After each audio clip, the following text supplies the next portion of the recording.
Breaching Halicarnassus was a tremendous feat, as had been the victory at the Granicus, not to mention the slew of cities throughout Asia Minor that had surrendered without a fight. Yet the victory Alexander truly craved remained elusive. He set off once more, seeking a confrontation with the Persian king Darius III, named after the very monarch who had launched the first Persian invasion of Greece. Along the way, Alexander came upon the town of Gordion. Here, there was an ancient cart tied to a post by the most fiendishly intricate knot, a tangled mass of ancient cords twisting, snaking, weaving, slipping over and under and around a knot with no visible beginning or end. Not a very interesting attraction, you might think, but it was said that whoever could undo the knot would rule the world. Alexander examined the knot, paused for thought. Then with a single stroke of his sword, simply sliced it in two. From there, Alexander proceeded south, until he reached Cilicia. He began to feel a frightful heat rising in his breast. Then he broke into a wild sweat, frothing like a raging stallion. He flung himself into the icy cold waters of the river Kidnus, but emerged racked with cramps and fever.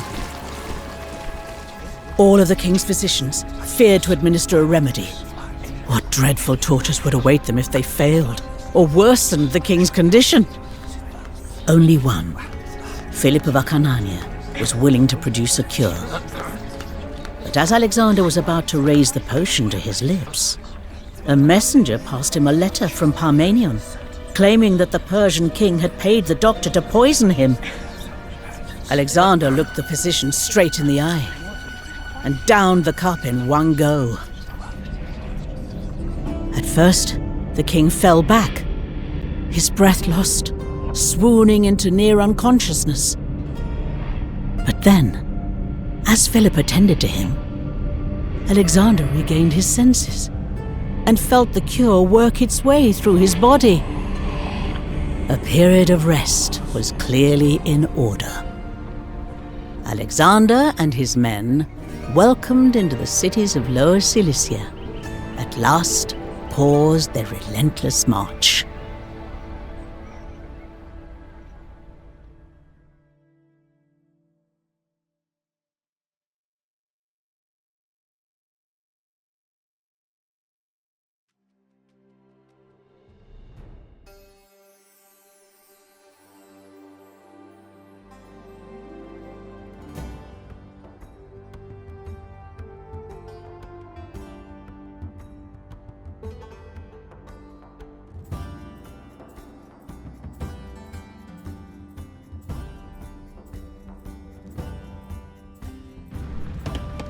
Finally, the king is forced to take some rest. His body, it seems, cannot quite keep up with his ambitions. Now, using these most welcoming cities for our base, we should gather some supplies. The scouts have surveyed the area. The coast is rich in fish and oysters. Sturdy oak trees and lovely fat boars up in the foothills of Mount Amanus.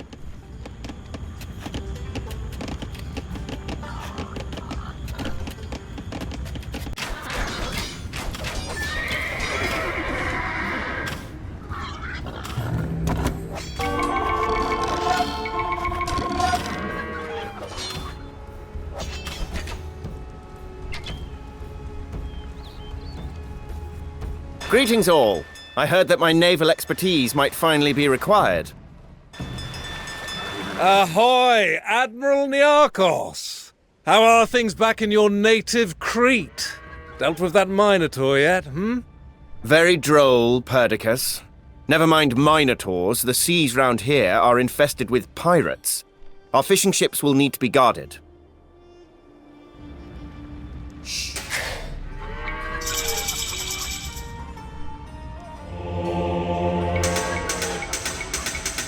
Feel the ground shiver.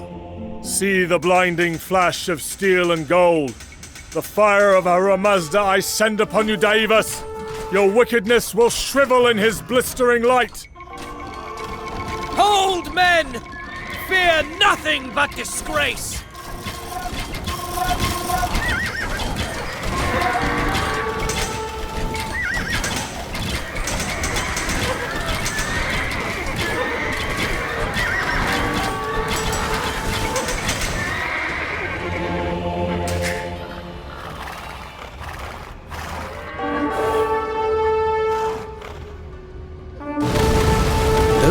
Mountain dwellers harried us like snapping hounds. Make them bend to us, and we can turn their viciousness against the Persians.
Gold is the sole desire of those pirates, and they care not how they acquire it.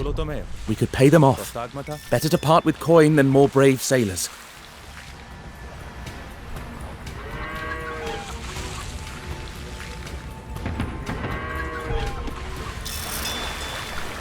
Fascinating fauna in this region, you know.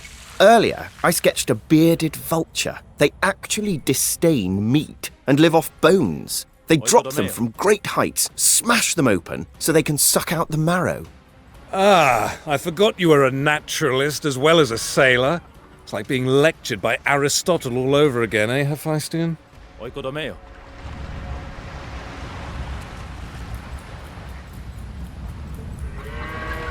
Τι δε λέεις, Μπάινο. Επισκιουάζω.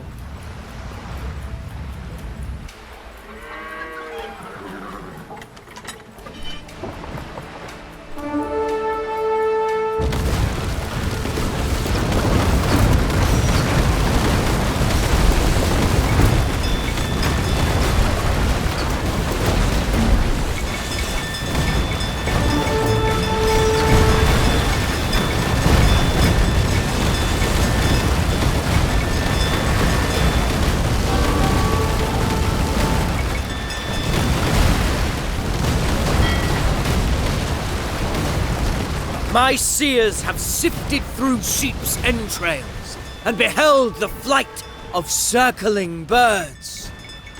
Their omens speak ill of your future, Darius. Disregard your wine-addled soothsayers. I have had Magi observe the movements of ants and beetles, examine the ripples of raindrops in sacred vessels, divine the stars above. All portend that no Macedonian will slay me.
Χέτο είμαι. Ναι, κοράνος. Χουλοτομέο.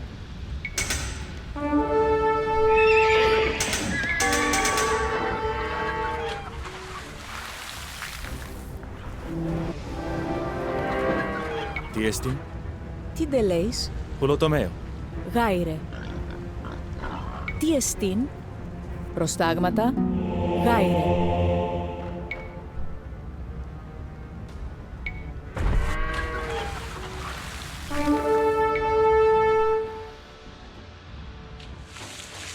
Οικοδομέο.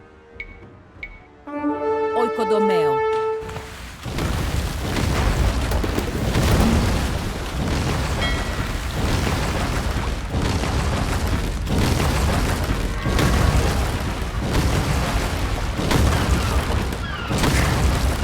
Τι ντε λέεις?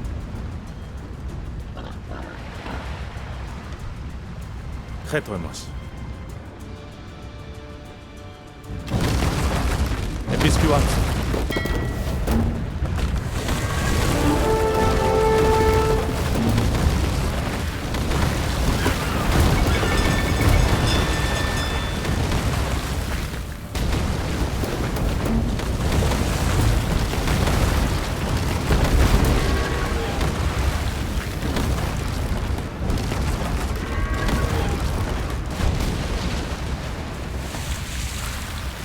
Ναι, κόρανος, ασμένος.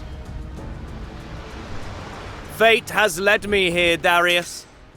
And as mighty Troy fell to the bronze-greaved Achaeans, so your empire will succumb to greater men. You forget, boy.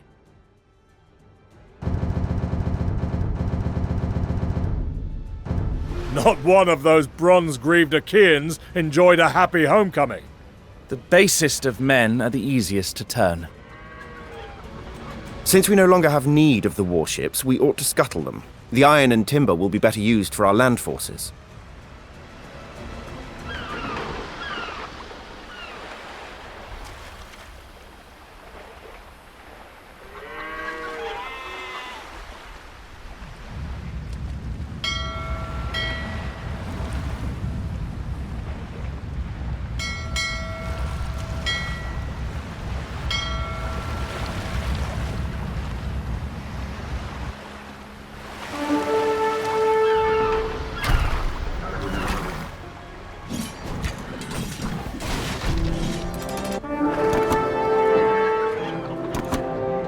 Τι εστίν? Έργομαι. Οικοδομέο.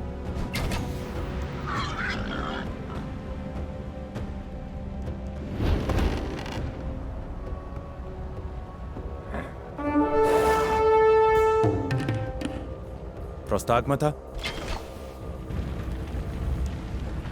Επισκιουάτσο.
Γάιρε, έρχομαι. Επισκιουάτσο. Τι ντε λέεις? Μπάινο.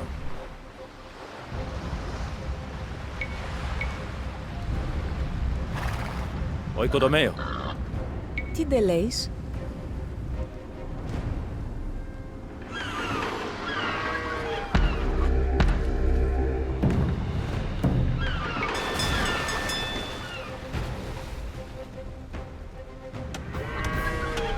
Already I have overcome your satraps, banished your armies, conquered your cities. Onward I shall march. Susa, Persepolis, Pasargadae will be mine. I shall drink from the Euphrates and hunt in the gardens of Babylon. Oikodomeo. And what will you do, Alexander, when there is no one left to conquer? Oikodomeo. Τι δε λέεις? Oikodomeo.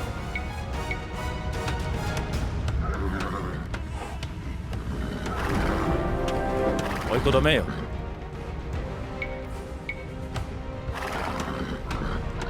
Oikodomeo.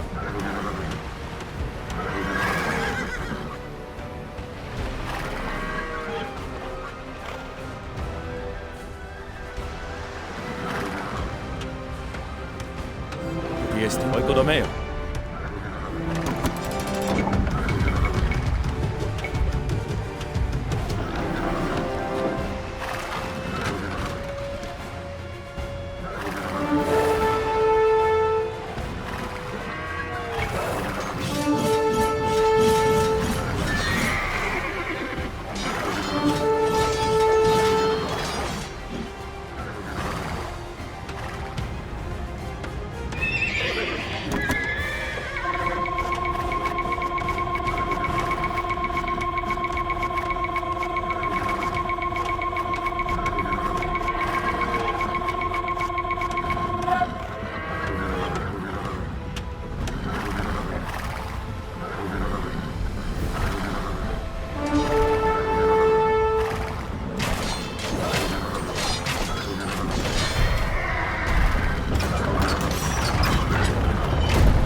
Scary bunch, these Cilicians.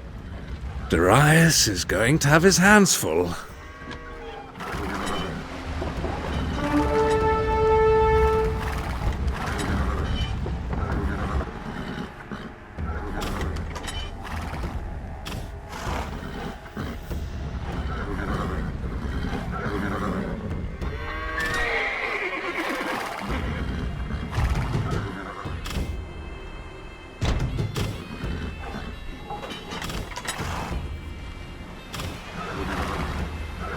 You think yourself a lion, but you are a vulture. You despoil my cities. You choke my rivers with putrid corpses. You murder men by the thousand and strip them while they bleed.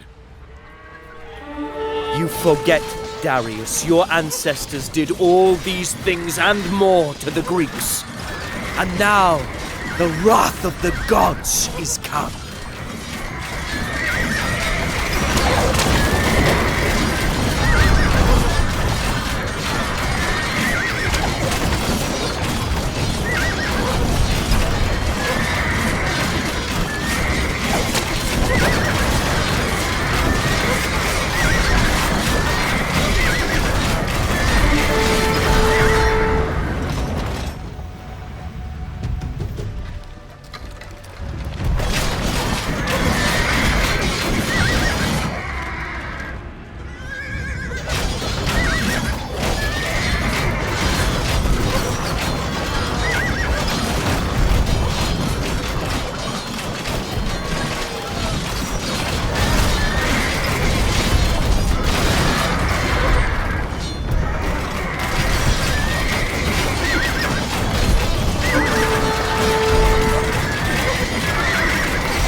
did not come here without cause, Darius. Persian gold has stoked every war in Greece for years, and I know of your bribes to the Thracians, your constant letters urging the Greeks to rebellion. Some say you even paid for my father's death.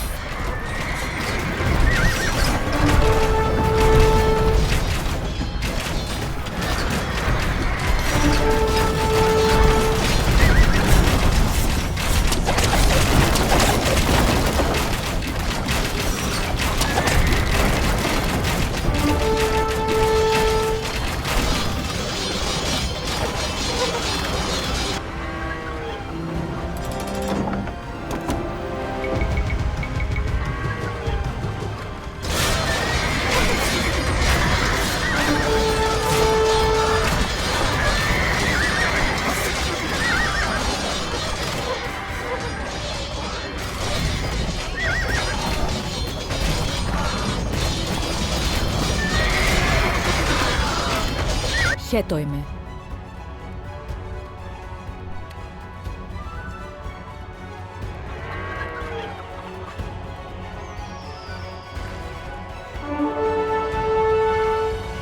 Χουλοτομέο.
I have millions more, child.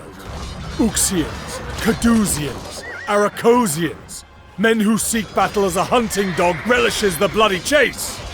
And here, my chariots adorned with ivory and amber and flesh-tearing steel.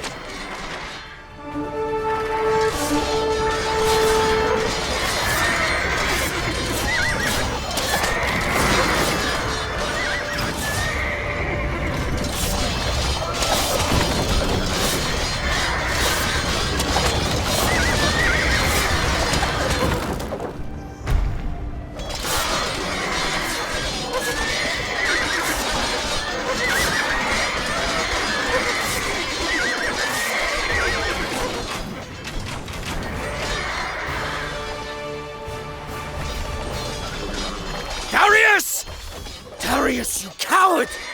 Face me and prove your worth, you slinking jackal!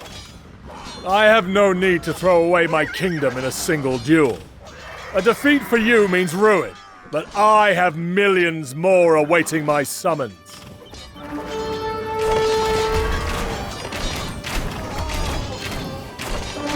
Those foul corsairs will despoil our fleets no longer.